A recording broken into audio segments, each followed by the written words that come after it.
आपने भरपूर film industry का दौर देखा। जी जी भरपूर सुपरहिट। इस वक्त फिल्म इंडस्ट्री की तबाही का जिम्मेदार आप किसको समझते हैं? हम खुद हैं। हम नहीं, सिर्फ आप तो नहीं हो सकते। नहीं नहीं, आप देखें एक हफ्ते में हर जुमे 4 से 5 फिल्में लगनी है। इतनी शूटिंग्स होंगी तो लगा करेंगी ना, तो ऐसे कैसे हो सकता? हर जुम्मे 4 से 5 फिल्में लगती जुम्मे को लगती थी 4-4 5-5 फिल्में। इनसे पूछें कितनी कितनी। एक दफा तो 6-7 फिल्में लग गई थी और सब में हम हैं। हमने प्रोड्यूसर से कहा यार आप क्या कर रहे हैं, हमने सामने जाहिर है 1-2 नहीं हिट होने हैं, बाकी क्यों फ्लॉप करवा रहे हो? कोई मानता ही नहीं था, सब कहते थे मैंने लगानी है मैंने लगानी है। ये फिल्मां भाजी मतलब 2.5-3 मिनट दी हुंदी सी।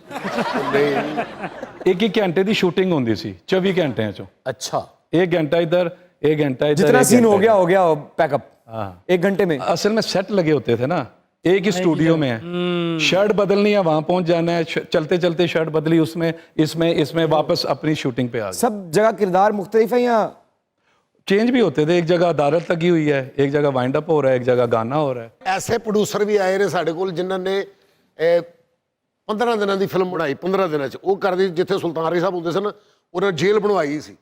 ਉਹ ਜੇਲ੍ਹ ਉਹਨਾਂ ਦੇ ਕੋਲ ਲੈ ਕੇ ਚਲ ਜਾਂਦੇ ਆ, ਰੱਖੋ ਜੇਲ੍ਹ ਅੱਗੇ ਉੱਥੇ ਸ਼ੁਰੂ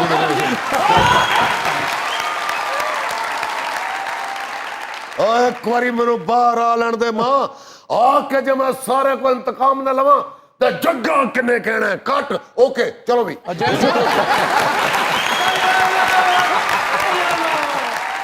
बल्कि मैं राई साहब का एक वाकया सुनाना चाहूँगा कि साहिबा की डेट मेरे को ऐसी तो रैंबो साहब की डेट नहीं सी। अच्छा मैं कहा शूटिंग कितने कर रहे हो कि सवेरे सुल्तान राई साहब के नाल रैंबो शूटिंग देगा। मैं कहा शूटिंग रखो रैंबो आ जाएगा सवेरे। मैं सीधा राई साहब को गया, मैं कहा राई साहब 1 घंटे नहीं चाहिए। अच्छा तो उन्होंने रौला पाता काम ही कराई जाना, भुखिया मार देना, रोटी ना खुआना, कोई ना पूछना कि सुल्तान ही भुखा है कि नहीं। उन्होंने कहा ब्रेक करो तो मैंने कहते लै जा।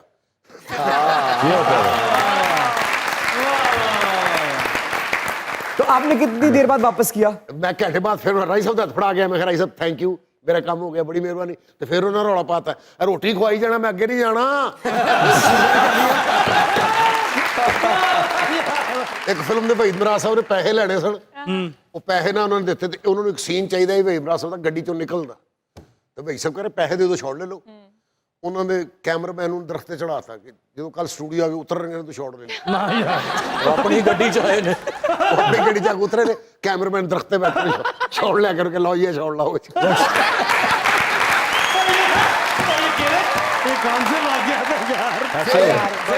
ठीक हो फिल्म इंडस्ट्री। दरिया रावी ते शूटिंग हो रही है तो मुस्तफा कुरैशी साहब आए ने, तो उन्होंने कही तुसी दरिया चों निकलना शॉट देना है। तो कह रहे यूनुस वो तो पानी ठंडा है, दरिया का पानी तो मुझे जख्म हो जाएगा, मैं बीमार हो जाऊंगा, तो ये तो पानी ठंडा है। उन्होंने कहा ओ पानी गर्म करो, पीपे गर्म करो, पीपे गर्म करो। 2 पीपे गर्म करके उन्होंने दरिया च पाए ने, कुरैशी साहब ने छोड़ दिया।